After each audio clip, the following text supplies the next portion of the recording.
Damien Penaud et Mathieu Jalibert écartés de la feuille de match contre l'Italie. Et oui, en effet, c'est la tendance un peu surprenante qui vient tout juste de fuiter selon les informations de l'équipe, comme quoi les deux joueurs de l'Union Bordeaux-Bègles ne devraient pas faire partie du match face à l'Italie. Je vous explique pourquoi. En effet, suite à l'analyse de la défaite, on peut dire frustrante face à l'Angleterre, le staff de Galtier aurait décidé de sanctionner certains joueurs. Le premier concerné, c'est certainement le plus surprenant, c'est Damien Penaud.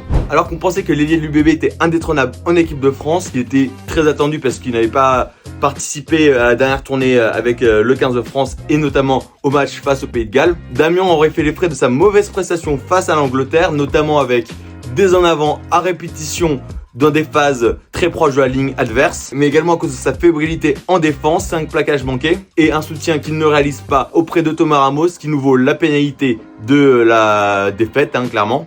Enfin bref, un choix fort qu'aurait fait l'équipe de France et on sait bien qu'ils ont été déjà coutumiers de la sorte en sortant notamment Greg Aldrit lors de la dernière tournée à cause de ses mauvaises prestations. Il serait donc naturellement remplacé par Théo Atesogbe à l'aile, Gabin Villière étant forfait suite à son match face au MHR. Concernant le cas de Mathieu Jalibert qui rate encore une fois l'occasion de s'affirmer en équipe de France, bon, à mon avis, je trouve pas que ce soit le joueur qui fait le plus mauvais match, mais il fait lui les frais du retour de Léo Barré de sa commotion. L'arrière du Stade Français devrait reprendre sa place de titulaire en 15, poussant Thomas Ramos à la charnière comme on l'a pu le voir lors du dernier 6 Nations. Évidemment, tout cela est hypothétique, c'est l'équipe qui analyse un petit peu comment les joueurs ont été utilisés lors des derniers entraînements à Marcoussis, qui en général donne un aperçu à peu près fidèle de à quoi ressemblera la composition du 15 de France. En tout cas, dites-moi en commentaire vous ce que vous pensez de cette information et n'hésitez pas à vous abonner pour plus de vidéos sur le rugby.